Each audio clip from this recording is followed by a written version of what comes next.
Rafah TV, une chaîne de télévision culturelle et religieuse. Rafah TV, ñëppay dañ agréer.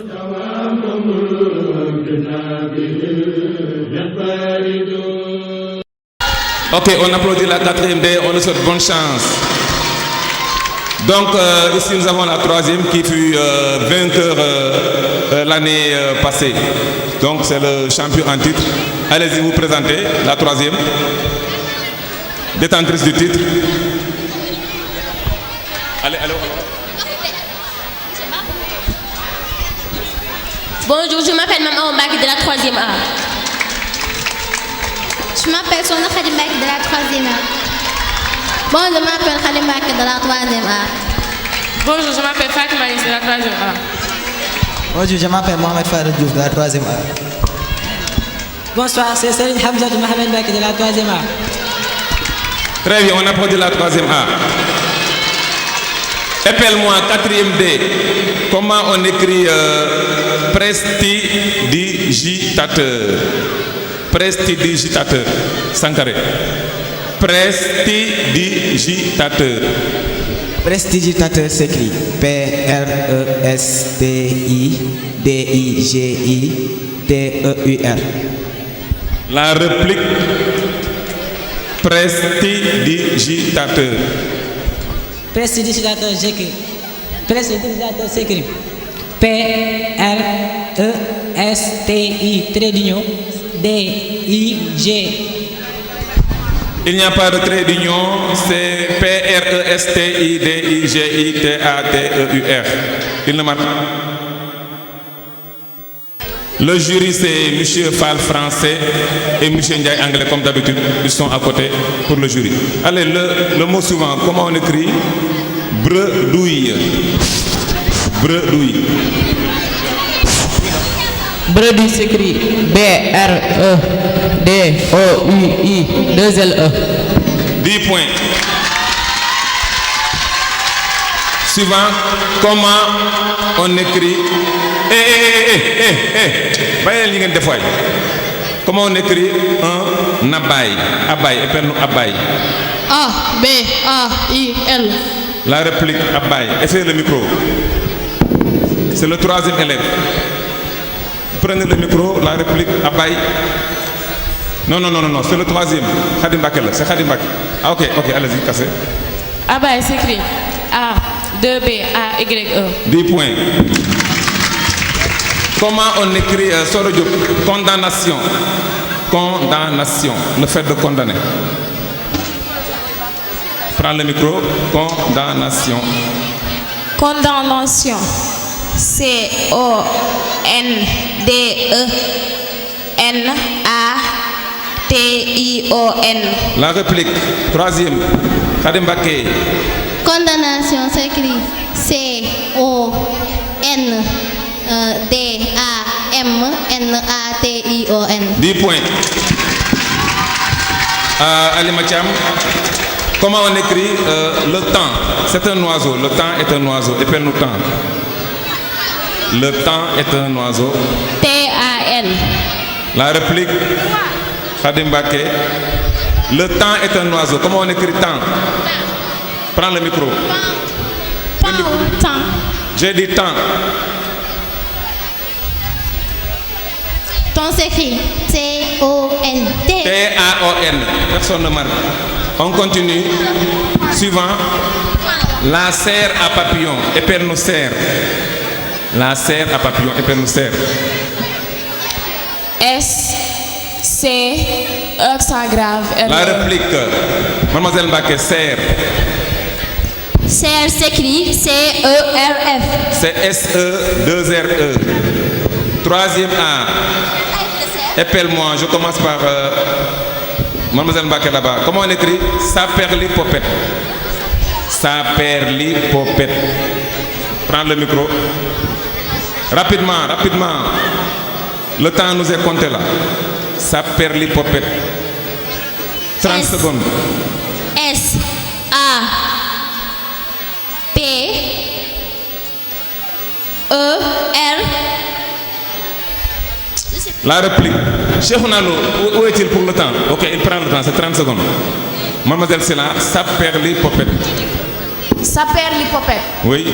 S-A-P-E-R-L-Y.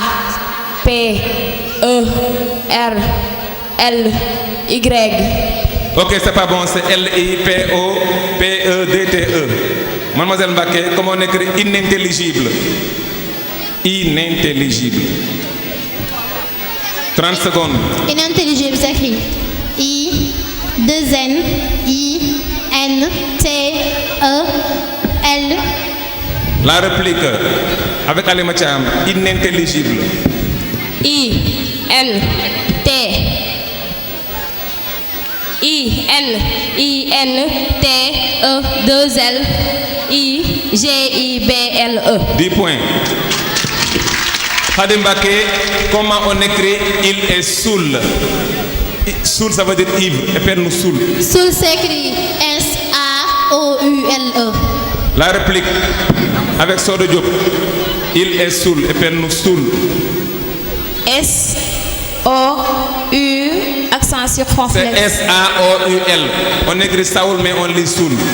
Mademoiselle Kassé, la moelle épinière. Appelle-nous moelle. La moelle épinière. Appelle-nous moelle. Moelle s'écrit M-O-E collé 2-L-E. La réplique. Babacar. M-O-2-L-E. M-O-E-L-E. Non, ben L, moelle. Épinière, ben L. Boy, vous n'avez pas marqué. En tout cas, vous n'avez pas trouvé. Fallou Diouf, gueule. Comment on écrit un aïeux? Aïeux s'écrit A-I-2-L-E-U. A-I-2-L-E-U. La réplique, aïeux. Aïe s'écrit A-I-E-U. E-U-L, vous ne marquez pas. Tu as oublié le L. Monsieur Mbaké, comment on écrit le pigeonnier? Pigeonnier. Quelqu'un qui élève des pigeons. Appelle-nous pigeonnier, rapidement. Pigeonnier. 30 secondes, gamme. Micro, nous diop. P-I-G-O-G-E-O-N-I-E-R. La réplique. Pigeonnier s'écrit P-I-G-O-O-2-Z-E-R. C'est 2-N-I-E-R. Dernier passage avec la quatrième. Sangaré, prends le micro. Comment on écrit chamelière? Chamelière. 30 secondes. Chamelière s'écrit C-H-A-M-I-E-2-L-E-R. La réplique. Monsieur Mbaké, chamelière. La chamelière. Appelle-nous chamelière. H-A-M-E-L-I-E, accent grave R-E. 10 points. Le suivant. Comment on écrit le Paul de la ménagère? Appelle-nous Paul. Prends le micro. Wàccal loxo bi. Sa loxo wàcce ko way. Micro bi na jege sa kër. P-O-E-L. La réplique. Paul Diouf. Paul s'écrit P-O-E-L-E. P-O-E accent chapeau L-E. Personne ne marque. On continue. Babacar. Comment on écrit l'hydravion? Un avion qui coule sur l'eau, quoi, qui roule sur l'eau. L'hydravion. Babacar. L'hydravion. L-apostrophe H Y D R A T I O N. L-apostrophe. Non. Après le A, qu'est-ce qui vient? Continue. V-I-O-N. V-I-O-N. 10 points. On continue. Sodo Diop. Comment on écrit la maladie d'eczéma? Appelle-nous d'eczéma. Eczéma. D'eczéma, j'ai bien dit, j'ai pas dit eczéma, d'eczéma. D'eczéma. D, trait d'union. H-E-X-M-A. La réplique avec mademoiselle Kassé, mademoiselle Khadim Mbaké, oui. Nias, je m'excuse, Nias. D'examen, c'est Oui. D'examen s'écrit D-apostrophe-E-X accent aigu M-A. C'est D apostrophe E C Z E accent aigu M A. Allez, Alima Thiam, épelle-nous le verbe déverrouiller. Déverrouiller. 30 secondes. Déverrouiller s'écrit D, accent aigu, V, accent aigu, R, O, U, I, 2 L, accent. La réplique, c'est Khadim Mbacké, déverrouiller. Alors, déverrouiller. Et public, on n'entend pas là. Et les élèves, il faut écouter et prendre note. Ici, on n'entend pas, il faut suivre. Allez-y. Déverrouiller s'écrit D, accent aigu, V, E, R, O, U. Malheureusement, c'est 2 R. Vous ne marquez pas, on continue. Comment on écrit bouilloire? Tu wolof moi satala bouilloire, épelle-nous bouilloire. Allez, 30 secondes, bouilloire. Bouilloire s'écrit B O U Y O U A. La réplique, merci. La réplique, mademoiselle Mbacké, bouilloire. B O U I 2 L O I R E. 10 points. On termine avec la 3e, dernier passage. Non, c'est pas grave, quand tu prends le micro. Le parc à huîtres. Le parc à huîtres. Épelle-nous à huîtres. C'est un animal, l'huître. Épelle-nous à huîtres. Accent grave. H U I T L E. La réplique. Et mademoiselle, c'est là à huîtres. A accent grave. H U accent. A accent grave. Plus loin. H U I I tréma T R E S. Khadim Mbacké, j'ai préparé une tarte au poireau. Épelle-nous au poireau. J'ai préparé une tarte au poireau. Épelle-nous au poireau. 30 secondes. Au poireau s'écrit A U X espace P O I 2 R E A U X. La réplique avec Alima au poireau, elle n'a pas trouvé. A U plus loin P O I R. Bon, dama lay arrêter parce que au poireau, O bi amna X. C'est le pluriel. C'est qui Khadim Mbacké? La gibecière. Le chasseur, il prend sa gibecière pour aller à la chasse. Comment on écrit gibecière?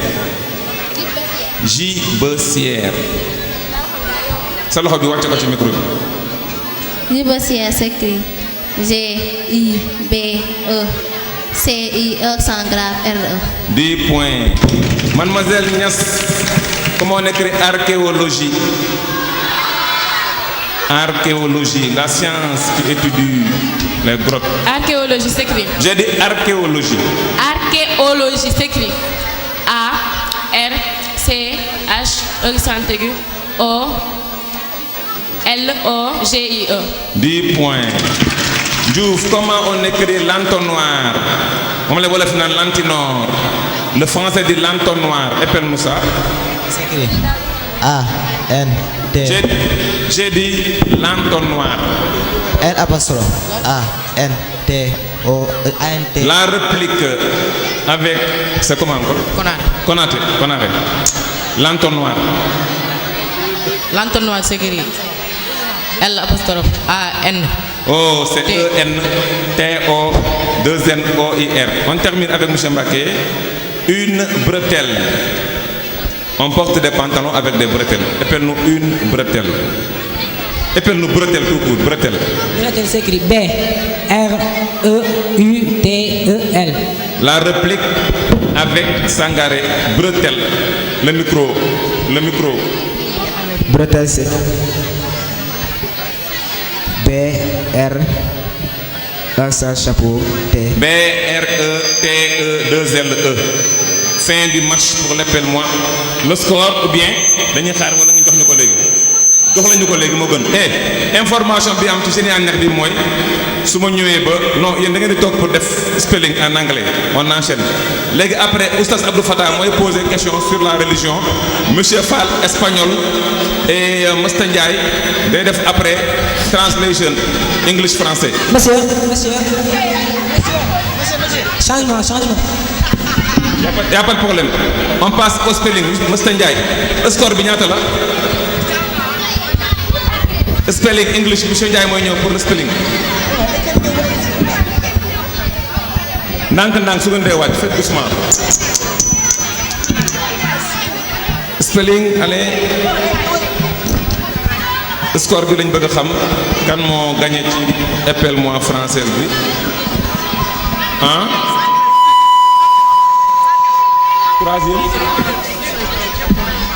troisième A am na 50 ñi am nañu 30 donc troisième A moo remporté l'appelle-moi Mr Ndiaye allez le micro est là.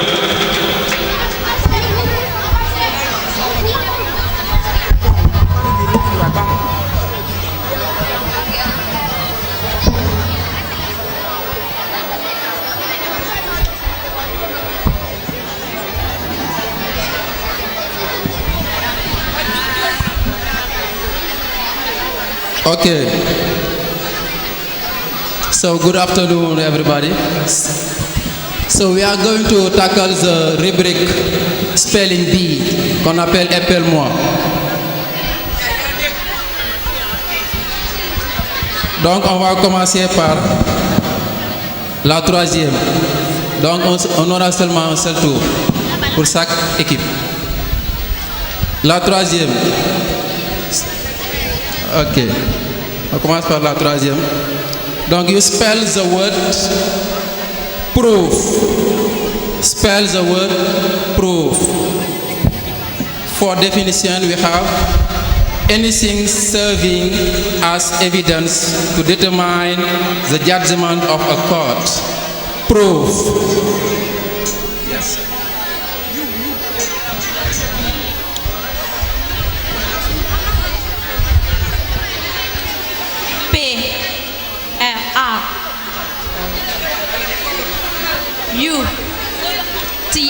Réplique. Proof. P-R-O-O-F. Correct. Ok, troisième. So you spell the verb reply. Reply.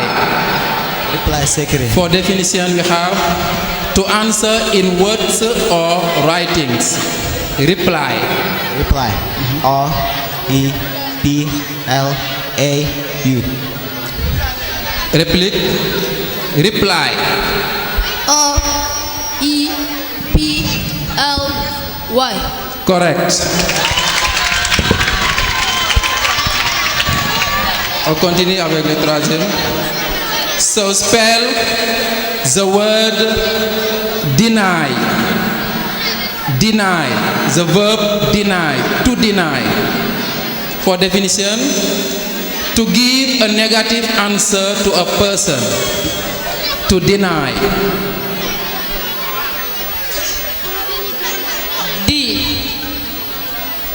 D-I-N. Réplique. To deny. D-I-double-N. No, it is D-E-N-N-Y. Deny. Okay, let's continue. So we spell the noun powder. The noun powder. For definition, a substance made up of very thin particles. Powder. P-O-W-D-E-R.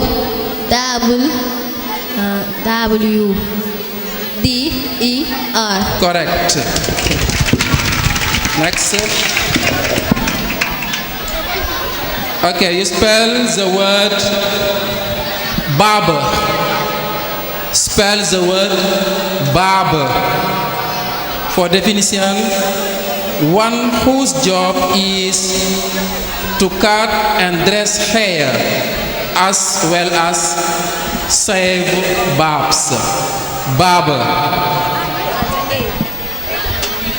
Barber s'écrit B-A-R-B-E-R. Correct. Okay, let's continue. So, Miss, you spell the verb argue. Spell the verb argue. To argue. For definition, to give statements or provide facts in support for, in opposition to an opinion. To argue.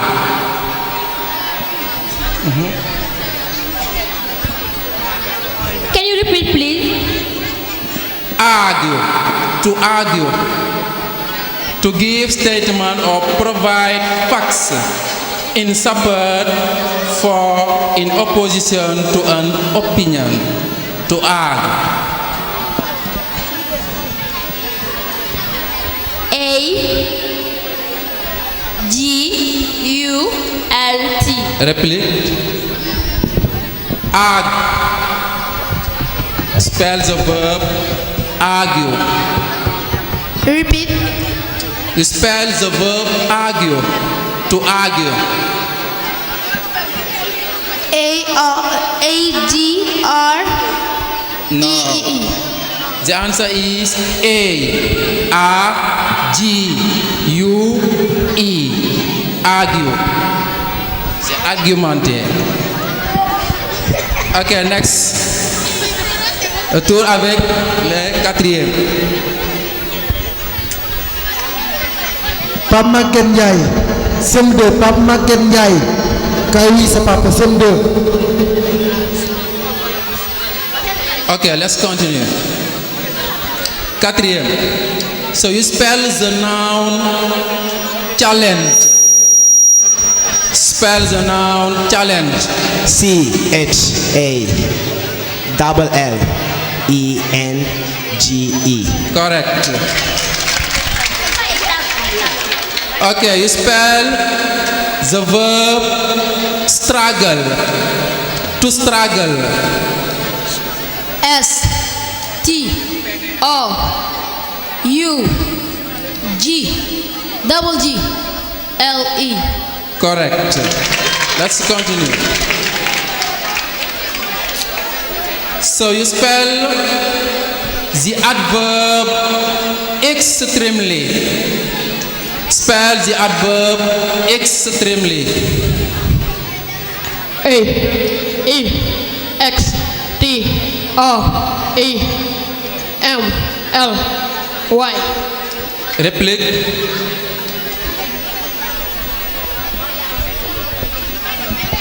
Spell the adverb extremely. For definition, in an intense manner. Extremely. E-X-T-R-E-M-L-Y.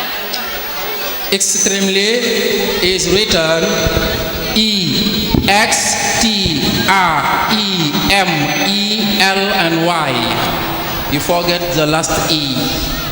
Okay, let's continue. Spell the noun lawyer. Lawyer. For definition, someone who defends people at the court. Lawyer. L-W-L-Y. L-O. Replique. Lawyer. L-A-W-Y-E-R.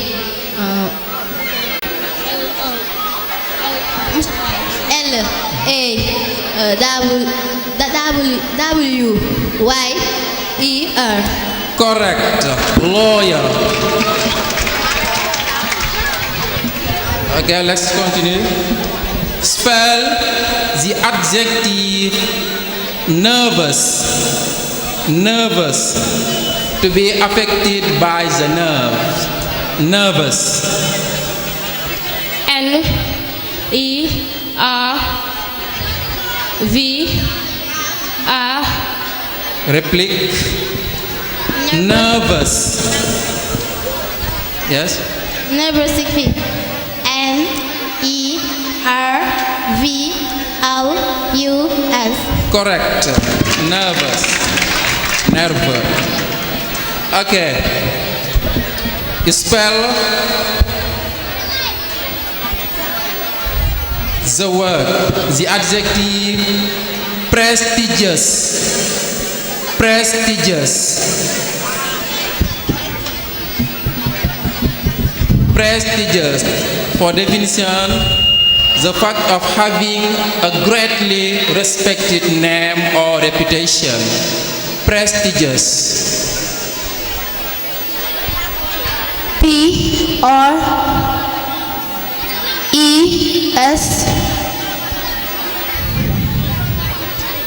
P-R-E-S-T-A. Réplique. Prestigious.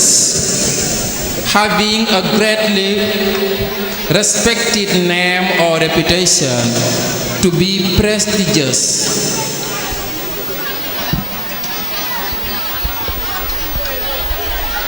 Prestidious.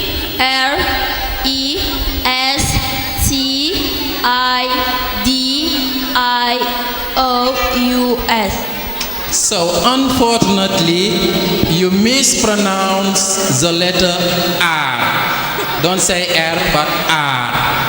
It is R, not correct. Mispronunciation. So, Mr. Mbodj, the game for spelling bee is over.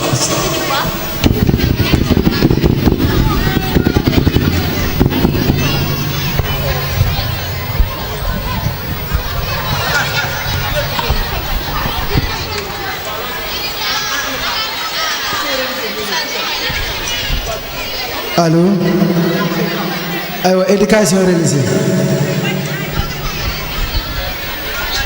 nay gaaw waay aywa éducation religieuse nay gaaw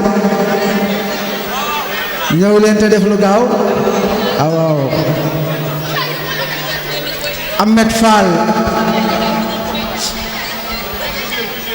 éducation religieuse aywa Ahmed Fall aywa na gaaw bu dee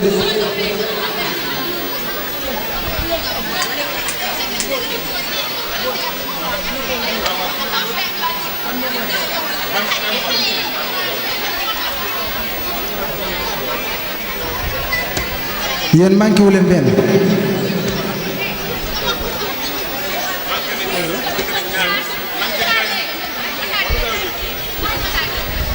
yow yéegal rek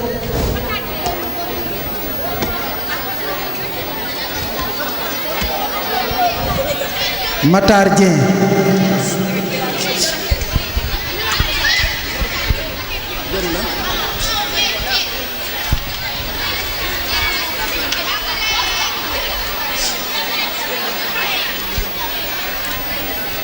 léegi nag déglu leen troisième A Khady Mbacke déglu leen baax li may bëgg a wax quatrième D Awa Camara déglul Sodo Diop laaj bu ma laaj su ma waxee ba daani ku njëkk a fëgg taabul ji mooy tontu li ma wax leer na ku fëgg te pareeguma laaj bi perte nga man maa ko tëral ku sa ay supporter wax perte nga aywa Mbodj kon mën nañoo tàmbali aywa taalal ko micro bi taalal micro yëpp xool ko kontaagal fëgg bee tàkkul de fëggal allo ayo déglu leen xam naa asaati sa yaa ngi ne taxaw ñoom ñooy àtte laaj bu njëkk bi man huwa abul anbiya ban yonent lañ tudde abul anbiya maanaam baayub yonent yi Ibrahim mumtaz. laaj bi ci topp kam istagraqati da'wa fi Makka yonent bi alayhi salaatu wasalaam mission bi 2300 la mission bi Makka la ak état bu Madina Makka mission bi ñaata at la fa def mission bi ñaata at la am Makka ak ñaata at la am Madina Makka lañ leen di laaj aywa 7 ans 7 ans déedéet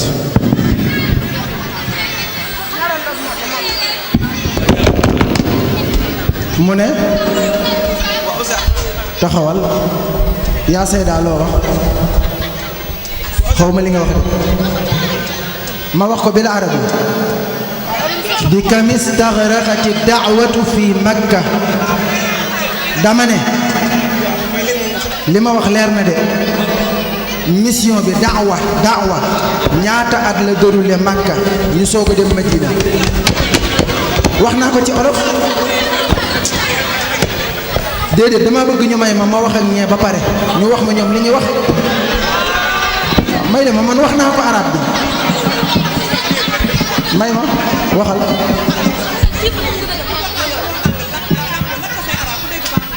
d'accord mu ne may wax arab kese te bañ a firi olof kay loolu la ñuy réclamé aywa monsieur Mour ma jox kan As Ndiaye aywa déglu As Ndiaye ñëwal 12 ans déedéet استغرقت الدعوة في مكة 13 ans ayo waa déglu leen laaj bi ci topp ما هي المرحلة الثالثة من الرحلة الشيخ Serigne Touba tukki bi ay étape la 3e étape bi fan la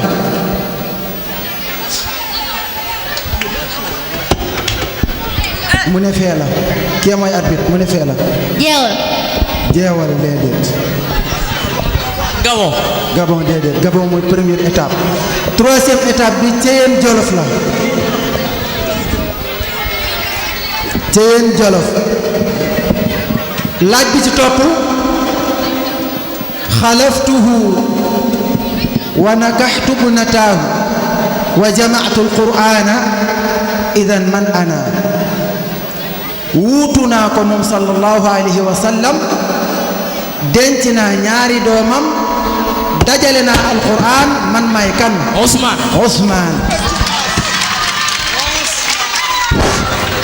Ousmane ayo ñu dem Oustaz yaa ko mu laaj bi ko jaram xam nga ne loolu bokk ayo Mbodj aywa ñu jàll uskur suuratayni min al madaniyat alquran yi saar Makka la yii Madina indil ma ñaari saar yoo xam ne Madina la ñaari saari alquran yoo xam ne Madina la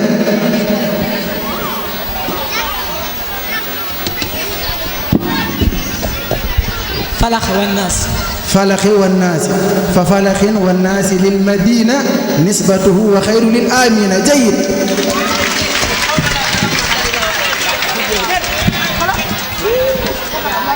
laaj bu mujj bi déglul laaj bu mujj bi uskur thalathan min injazati Cheikh Abdoul Ahad indil ma 3 réalisations Sëñ Abdoul Ahad waxal daaray kaamil yokkum jumaa ji jayid marché Ocass jayid la laysa min injazatihi bal min injazati Cheikh Mouhamad Fadal marché Ocass min injazati Cheikh Mouhamad Fadal léegi ñett lañ ko laajoon tontu na ñaari faussé benn kon boobu kontut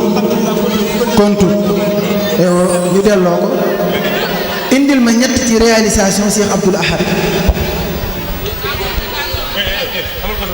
amul concertation.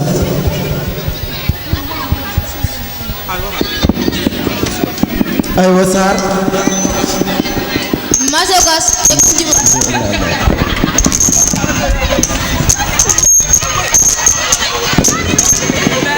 Attention, ñu continuer. Génie en herbe, on enchaîne. Vous êtes, c'est la même équipe. Et espagnol, je m'excuse. Monsieur Fall, maa ngi jégalu. Toona yéem a jàpp. Monsieur Balla Fall, espagnol. Monsieur Balla Fall, espagnol. Langue yi lañ fi jàngale, dañ fi jàngale arabe, espagnol, anglais, français mi ngoog. Balla Fall moo yor espagnol bi. Da jàngale aussi français en même temps.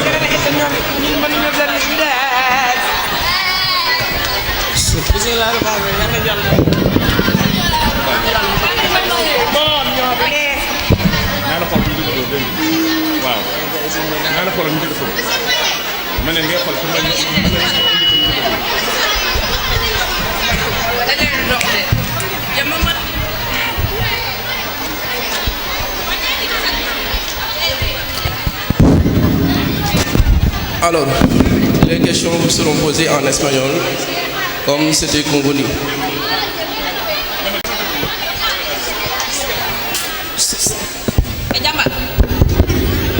Alors, Yaïssa, vous êtes prêts? Non, pas encore.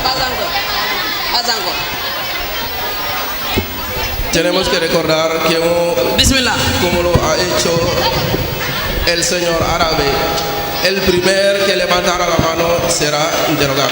Vale. Bien. Primera pregunta, ¿cómo se expresa en español la obligación impersonal? ¿Sí? Hay que.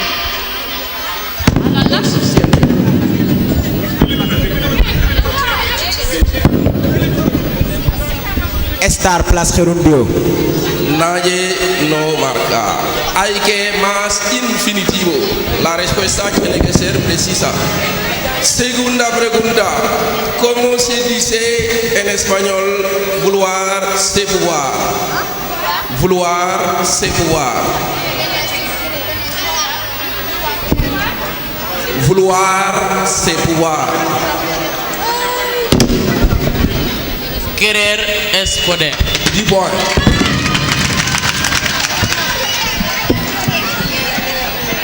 Tercera pregunta. ¿Cómo se expresa en español la restricción? La restricción. La negación restrictiva. ¿Sí? Ya no más infinitivo. Repite. Ya no más infinitivo. No.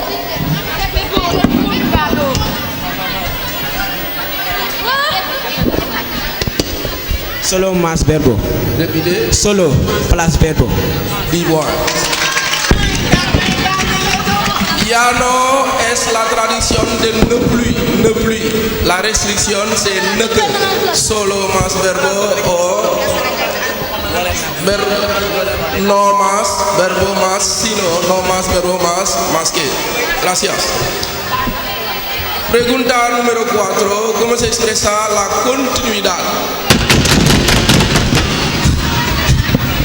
Continuar, más verbo. 10 points.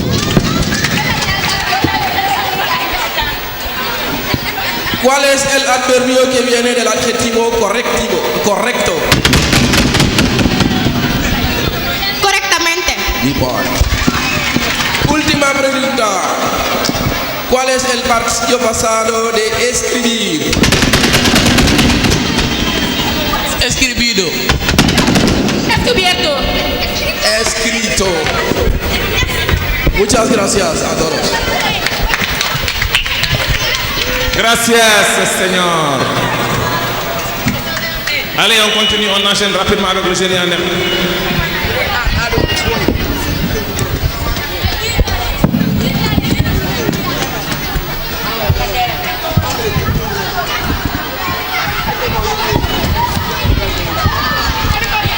Question manchette, 4e D, avec concertation.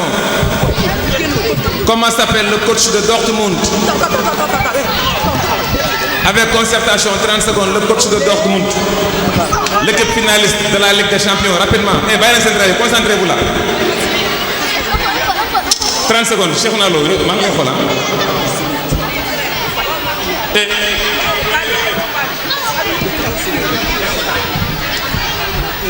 30 secondes, le coach de Dortmund.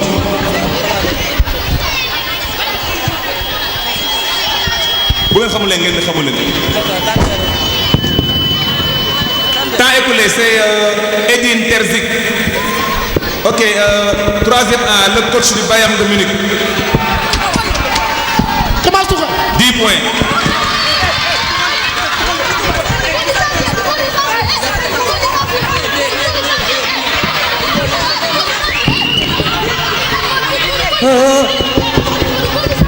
Question par équipe, 4e D. Durant quelle époque de l'Égypte ancienne la capitale fut transférée à Thèbes? Histoire. Durant quelle étape de l'Égypte ancienne la capitale fut transférée à Thèbes? 30 secondes. Oui. Moyen Empire. Le Moyen Empire, 10 points. Deuxième question. Dans quelle ville d'Europe se trouve le siège de l'UNICEF? Dans quelle ville là? Dans quel pays? Dans quelle ville d'Europe se trouve le siège de l'UNICEF? La troisième après se prépare pour le théâtre. Après Sohna Mimbake pour le chant et Ndeye Fatou pour le poème Moudier. Troisième, vous préparez au théâtre après. 30 secondes. Oui. Genève. Genève, 10 points. Troisième question. Comment est le budget si les recettes sont inférieures aux dépenses? Le micro. Sors de Diop. Il est déficitaire. 10 points. Dernière question. Quel film africain retrace la tragédie qui frappa les tirailleurs sénégalais? Cinéma. Quel est le film africain qui retrace la tragédie qui a frappé les tirailleurs sénégalais? C'est un film très célèbre. 30 secondes. Cheikh Nalo est en train de prendre le temps. Avec concertation. Concentrez-vous. Concentrez-vous. Temps écoulé, c'est le film Kancharoy. Troisième.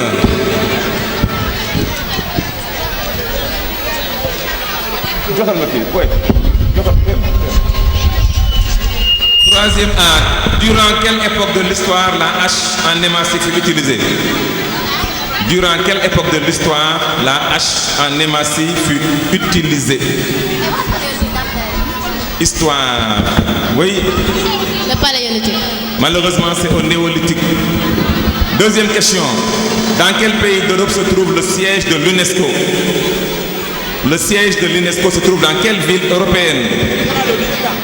J'ai pas dit pays, ville européenne. Siège de l'UNESCO. 30 secondes, le juge.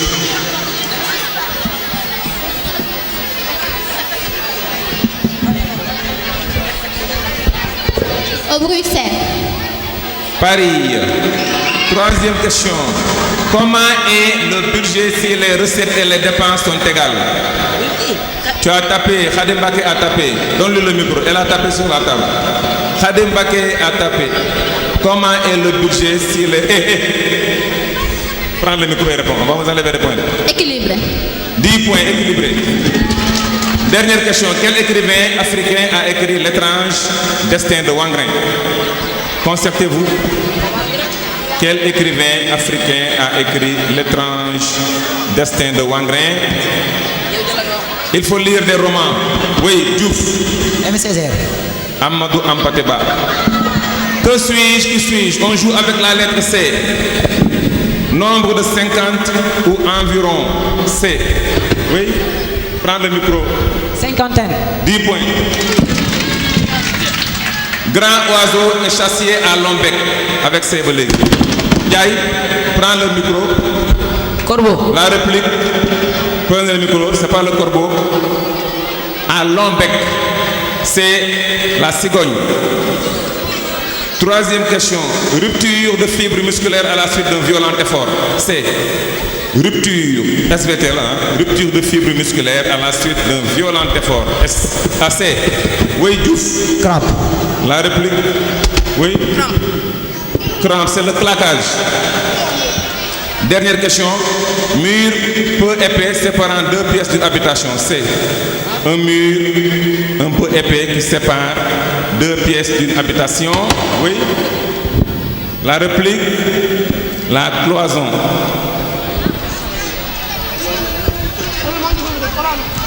Quatrième D, 40 points, association.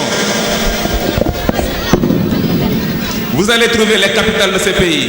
Prenez les pays. Botswana. Ok, quatrième, Botswana. Botswana. Burundi. Oui, Botswana, Burundi. Lesotho. Botswana, Burundi, Lesotho et Malawi. Trouvez les capitales, 40 points. Cheikhouna, une minute. Donc la troisième se prépare pour leur théâtre, c'est la finale. La quatrième B a joué, après la troisième doit jouer sa finale. Et après, Ami Mbaké de la 5e C va faire son chant et les Fatou le poème. 4 là, 4 pays, trouvez 4 capitales, c'est 40 points.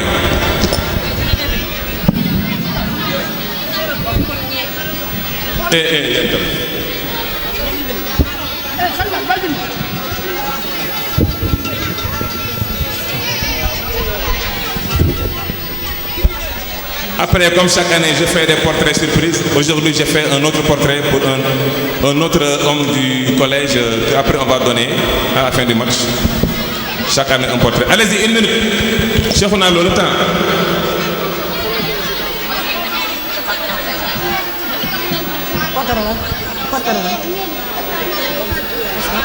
C'est la finale du jeudi en herbe. 3e, 4e. Temps écoulé. Donc, Botswana, Gaborone, Burundi, Bujumbura, Lesotho, Maseru, Malawi, Lilongwe. 3e, allez, Namibie. Maurice. Swaziland. Namibie, Maurice, Swaziland, Zimbabwe. Oui, elle a tapé. Khadim Baké. Parle, c'est fini, tu as tapé. Namibie, Wendowe, Maurice, Kamounouko. Swaziland, Baban, Zimbabwe, Harare. 30 points, 30 points. Maurice, c'est Port-Louise. Anagramme, 4e D.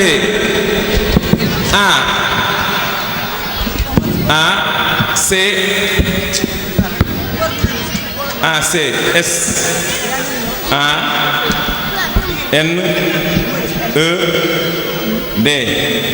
7 lettres, comptez-les. Quel mot se cache derrière, rapidement? Oui. Scandale. C'est pas scandale, c'est le mot cadenas. Il faut te concerter. Allez, 4e, donne ce mot. 3e. A, C, H. A, accent chapeau. U, E, T. 7 lettres, comptez. Oui, prends le micro. Château. 10 points. 4e D, c'est le dernier mot. E, R. E, S, I, C, A, L. 8 lettres. 8 lettres, comptez bien. Quel mot se cache?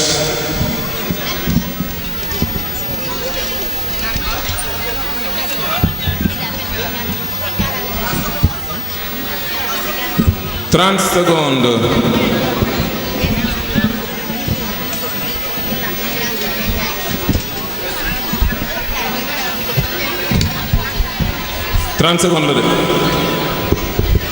Cheikhouna Lo de la 3e et le juge, il prend le temps.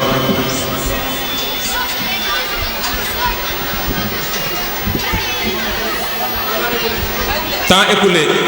Je crois que c'est le mot escalier. Vérifiez l'escalier. Ok, vous ne marquez pas donc. Allez, quand on a thème, c'est le sport. Ah, il vous reste un point. Ok. Prenez R, G, B, B comme bébé, B, A, E, A, R. 7 lettres. R, G, B, A, E, A, R. Ndeye Amy Diakhaté, la ministre de l'Éducation. Oui, prends le micro. Bagarre. 10 points, il marque.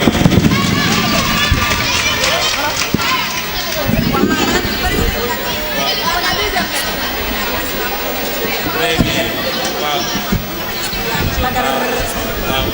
Très bien. Merci la ministre. Waaw, la ministre de l'Éducation Ndeye Amy Diakhaté bu 3e nee na bu ñu paree kii bi avant théâtre bi madame la directrice Mame Anta Mbacké day def son discours après le président du gouvernement scolaire Ahmadou Tall aussi def son discours après ñu def théâtre bi inchallah. Merci Ndeye Amy. Quand on a thème bi sport la pardon waaye ngeen déglu tuuti. Quelle règle consistait à arrêter un match de football pendant la prolongation après le but d'une équipe? Oui. But en or. Hein? But en or. Le but en or, c'est bien. Allez, on continue. Avec concertation. En quelle année est créé l'UEFA? Concertez-vous. En quelle année fut créé l'UEFA? Année moom il faut nga am mémoire bu baax nga mën a jàpp. Yéen xale yi du ngeen jéem a toog nga leen oui. 1956. Oh là là, 54 malheureusement. Troisième question, en quelle année est née la FIFA? Du ngeen dem nga leen. Wala 1930. Léegi football féminin am na jigéen ñi dañuy footballé góor ñi football donc amul question boo xam ne naan jigéen la da ngeen war a xam ne wala football aussi les dames la. Oui. 1930. Oh, 1904. Comment appelle-t-on la Coupe européenne des nations de football? Comment on appelle la Coupe européenne des nations au football? Oui. Euro. 10 points, c'est l'euro.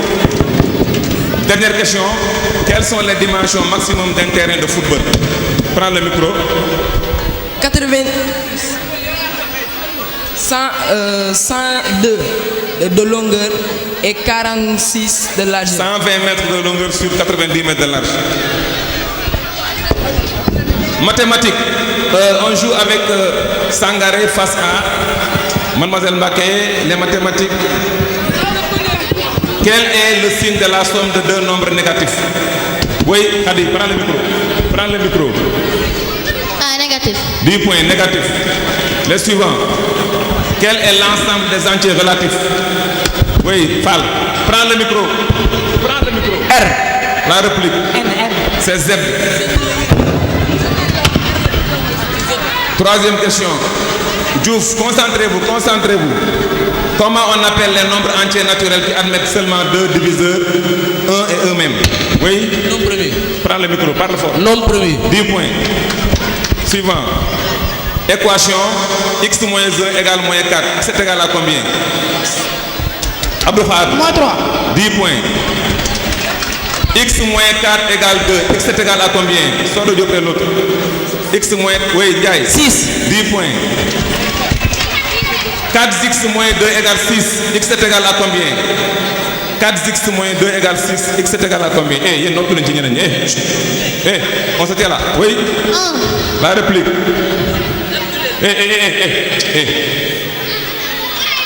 30 secondes là. 4x moins 2 égale 6. X est égal à... Le micro. 4. 2.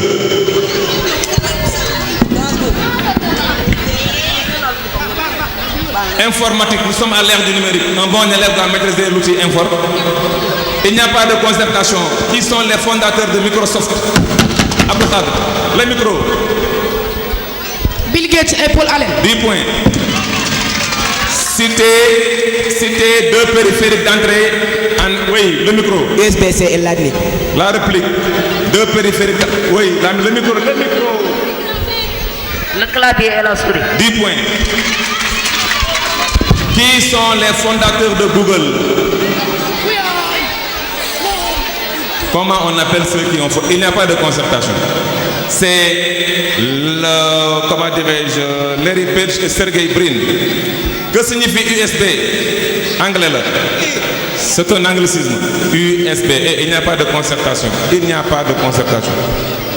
USB moins Universal Serial Bus. Que signifie RAM? RAM. Mais vous ne prenez pas note.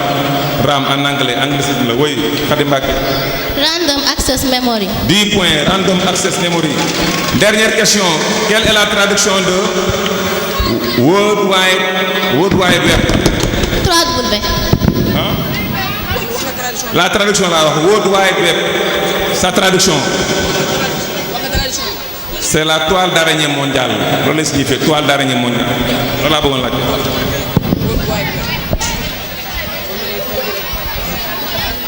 Relais, 4e D, je commence par qui? Relais, science, SVT. Kan? Sangaré, allez. Vous me posez des questions, tu prends le temps de réfléchir. Quelle artère principale du corps part du cœur et irrigue les autres artères? Quelle est l'artère principale du corps qui part du cœur et irrigue les autres artères? 30 secondes. Eh. Monsieur, artère aorte. Aorte, 10 points. Fale. Quel vaisseau transporte le sang depuis le cœur vers les autres régions de l'organisme? Quel est le vaisseau qui transporte? Monsieur. Fale, allez. Fale, allez-y. Artère. Artère, 10 points. Suivant. Quelle articulation Quelle articulation relie l'avant-bras à la main? Quelle articulation relie l'avant-bras à la main? Oui. Tendon. Le poignet. Relais interrompu. 3e.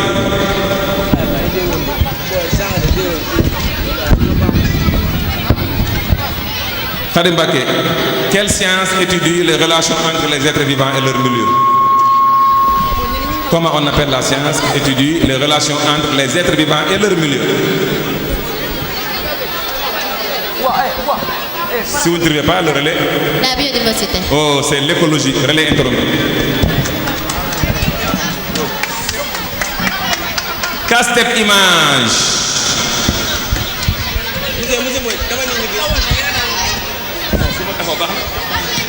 Image B, c'est un grand tome de science sénégalais, ok?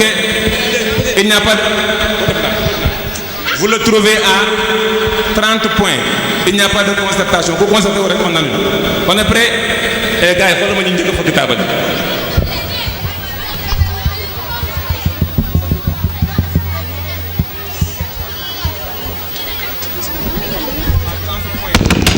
Souleymane Bassirou Diagne.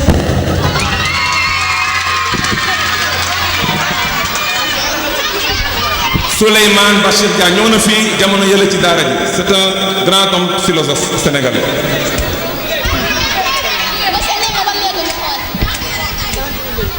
Souleymane Bachir Diagne, agrégé à 25 ans en philosophie. 25 ans l'agrégation en philosophie. C'est un grand homme. Allez, on continue. Identification à 40 points. Milieu de terrain italien à Parme. Il fut milieu de terrain italien à Parme puis à l'AS Rome à 40 points. Oui. C'est pas Totti. Oui, le micro. Pirlo. Je continue à 30 points. Il est né le 10 juin 1959. C'est un sportif. Il est né le 10 juin 1959. Oui. Prends le micro. Carlo Ancelotti. Il marque à 30 points. On termine le match avec les questions. Bon, et Moustapha Ndiaye, kay def translation bi rapidement en anglais ou bien ndax dañoo bañ a guddee est-ce que duñ dem question éclair pour le discours? Waaw. Très bien. Question éclair. Podor se trouve dans quelle région du Sénégal? Saint-Louis. 10 points, Saint-Louis. Oussouye se trouve dans quelle région du Sénégal? Oussouye. Oui. Sédhiou. La réplique. Oussouye se trouve dans quelle? Madame. Ziguinchor. Comment on appelle un endroit où le fleuve se jette dans la mer? L'embouchure. 10 points, embouchure. Comment on appelle une forêt de palétuviers? Une forêt de palétuviers. Géographie. Oui. Prends le micro. C'est pas la bonne réponse. La mangrove. Quelle était la capitale de l'empire du Mali? 10 points, Mniani. Quelle était la capitale de l'empire du Ghana? Kumbisale. 10 points, Kumbisale. Comment on appelle un ensemble d'îles? Archipel. 10 points, archipel. Quelle est la particularité de la mer morte? Quelle est la particularité de la mer morte? Oui. Trop salé. Très bien, dit. Quel ingénieur français a construit la tour Eiffel? Gustave Eiffel. 10 points.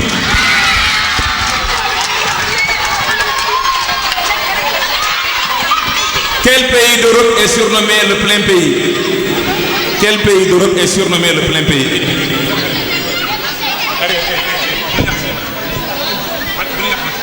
Quel pays d'Europe est surnommé le plein pays? C'est la Belgique. Le drapeau des États-Unis est appelé comment? La bande épinière. La République. La bande étoilée. La bande étoilée. Bande étoilée. La bannière. La bannière. Quelle héroïne française était surnommée la pucelle d'Orléans? Quelle héroïne française? Il n'y a pas de concertation. C'est Jeanne d'Arc. Quel est l'animal qui renaît de ses cendres? Oui. 10 points, le phénix. Comment on appelle la science qui étudie l'écriture? Graphologie. 10 points. Quel écrivain français a écrit Les Fleurs du Mal? Oui, le micro. Alexandre Djibéry. La République. Victor Hugo. Baudelaire. Quel écrivain français a écrit Le Petit Prince? Victor Hugo. La République. Le micro. Antoine de Saint-Exupéry.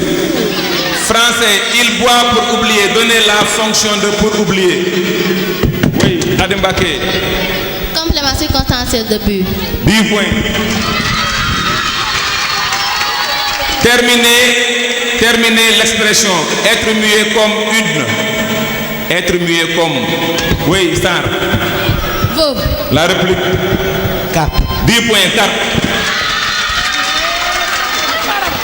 Comment on écrit un dôme? Qui va épeler dôme? Accent circonflexe M1. 10 points. Quel est l'anagramme du mot chien? L'anagramme du mot chien. Oui, Soda, le micro. Niche. 10 points, la niche. Quel est l'anagramme du mot gare? L'anagramme du mot Kadebake. Rage. 10 points. Nelson Mandela a été arrêté en quelle année? Histoire. Il n'y a pas de concertation. En 1963. Qui fut le premier SG de l'OUA? Le premier secrétaire général de l'OUA? Oui. Abdou Diouf. La République. Diallo Telly. Où et quand fut créé l'OUA? En quelle année et où? L'Organisation de l'Unité africaine. 1963 à Addis Abeba. Quel pays a éliminé le Sénégal au mondial de football 2002? La France. La République. Mondial 2002, qui a éliminé le Sénégal? La Turquie. 10 points, la Turquie. Quel est le coût d'une déclaration de naissance au Sénégal? Quel est le coût? 5 ans. La République. Baptême. C'est gratuit, qu'est-ce que vous faites? On termine 36e question. Ah non, non. 27e. À quelle géométrie appartient le théorème de Pythagore? Le théorème de Pythagore appartient? Géométrie sur la terre. La République. Géométrie euclidienne. Comment on appelle le pétrole qui est exploité en mer? Le pétrole qui est exploité en mer. Oui. 10 points. Oxford. Quelle est la devise de l'université de Dakar? Lux mea lex. La première capitale de l'AOF. Le micro. Dakar. La République. Saint-Louis. Quel sport de ballon a été inventé par James Naismith en 1891? Football. La République. Basketball. 10 points. 32e question. En quelle année fut inventé Internet? En quelle année fut inventé? Oui. 1980. La République. 1950. 1973. Dans quel pays se trouve le palais présidentiel? Le palais du Quirinal. Dans quel pays? Le palais présidentiel qui s'appelle palais du Quirinal se trouve dans quel pays d'Europe? Le palais présidentiel en Italie. 34e question. Dans quel pays se trouve le Flagstaff House? Africain, pays africain. Oui. Du Sud. La République. Le micro. Sierra Leone. Ghana. Quel actuel pays d'Afrique portait autrefois le nom d'Abyssinie? Quel pays d'Afrique on s'appelait autrefois? Oui. Éthiopie, 10 points. On termine. 36e question. Quel était l'ancien nom du Bénin? Abdou. 10 points. Comment on appelle l'équivalent de la ménopause chez l'homme? Chez la femme, on dit ménopause. Chez l'homme, un homme qui ne peut plus avoir d'enfant. L'impuissance. La République. Quel produit? Stérile. Andropause. Dans quelle religion doit-on se libérer du désir pour atteindre le nirvana? Dans quelle religion doit-on se libérer? Oui. L'animisme. La République. Bouddhisme. Bouddhisme, 10 points. Avant-dernière question. Comment est appelé le plus gros varan de l'archipel de la Sonde? Comment on appelle le plus gros varan de l'archipel de la Sonde? Oui. Oui. Islande. La République. Le Dragon de Komodo. 10 points. Dernière question. Que signifie URS? Oui. Union République Soviétique et Socialiste. Reprends encore.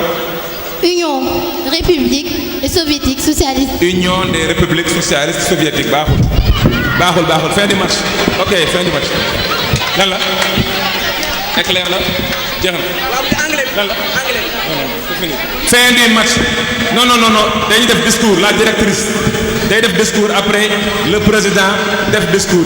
Comme madame la directrice moo war a def discours am après Ahmadou Tall ñëw dina am après bu ñoom buñ paree.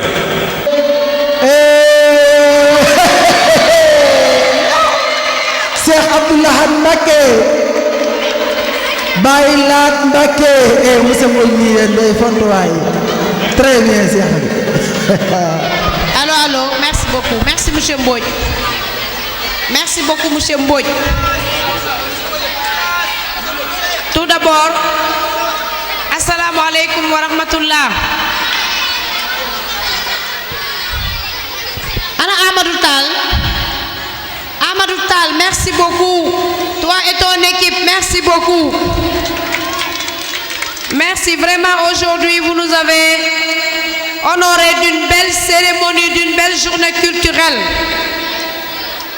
Donc, je suis extrêmement heureuse de prendre la parole devant vous aujourd'hui en tant que directrice de cette école. J'ai eu le privilège d'observer vos progrès, vos défis et vos réussites au fil des années. Vous, les élèves, êtes à un moment crucial de votre vie. L'école élémentaire et le collège sont des périodes de découverte où chaque jour apporte de nouvelles connaissances et expériences qui façonnent votre avenir. Aujourd'hui, je voudrais partager avec vous quelques réflexions sur l'importance de l'éducation, la persévérance et la passion. En tout cas, le discours n'est pas écouté. Donc, je vais vous dire merci tout simplement. Ah oui, je vais vous dire merci. Parce que Magoum Djembouré, il peut arrêter de parler. Donc, merci à Amadou Tall. Merci, non, c'est pas grave. C'est pas grave. Diglu leen waay diglu leen kilifa buy wax da ngeen koy diglu ndax lii mooy li gën a am solo ci fête bi diglu leen bu baax a baax. Là aussi, je vous comprends, c'est la fatigue. Les élèves sont vraiment fatigués. Mais vraiment, je voudrais dire merci. Merci au gouvernement scolaire. Donc na ñepp tàccu Amadou Tall et son équipe. Vraiment merci beaucoup. Ça fait des années. Oui Amadou. Yaayu Amadou Tall. Merci Madame Tall. Tàccu leen yaayu Amadou Tall. Donc à travers elle, on remercie tous les parents qui ont laissé leurs enfants venir participer à cette fête-là. Donc merci beaucoup au gouvernement scolaire. Cette année-ci, on a innové. C'est les enfants qui ont tout fait. L'administration ne devait même pas prendre la parole, sinon pour dire merci. On ne doit prendre la parole que pour vous remercier, chers élèves. Vous avez réussi le pari de l'organisation, de la mobilisation et de la richesse des activités que vous nous avez présentées. Vraiment, merci à vous. Merci à vos professeurs encadreurs. Donc, à leur tête, M. Mbodj. Et des applaudissements pour M. Mbodj. Merci Mbodj. Vraiment, chaque année, vous faites vibrer l'école avec vos activités. Merci M. Fall. Merci M. Ndiaye. Merci M. Diop. Merci à tous les collègues qui étaient là ce matin. Merci Oustaz Moutla Silla, Oustaz Abdou Fatah Ndiaye. Merci à tous les collègues. Merci au collège. Merci à l'administration. Donc aujourd'hui, je pense que seule la parole de Amadou Tall doit suffire. Il est là, il arrive. Il faut l'applaudir pour qu'il vienne. Amadou Guigno, Amadou Tall, Amadou Tall, Amadou Tall.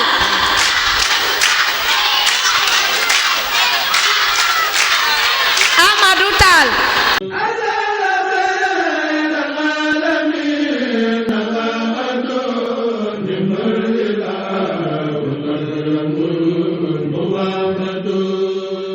Rafah TV, une chaîne de télévision culturelle et religieuse. Rafah TV, ñëppay dañ agréer.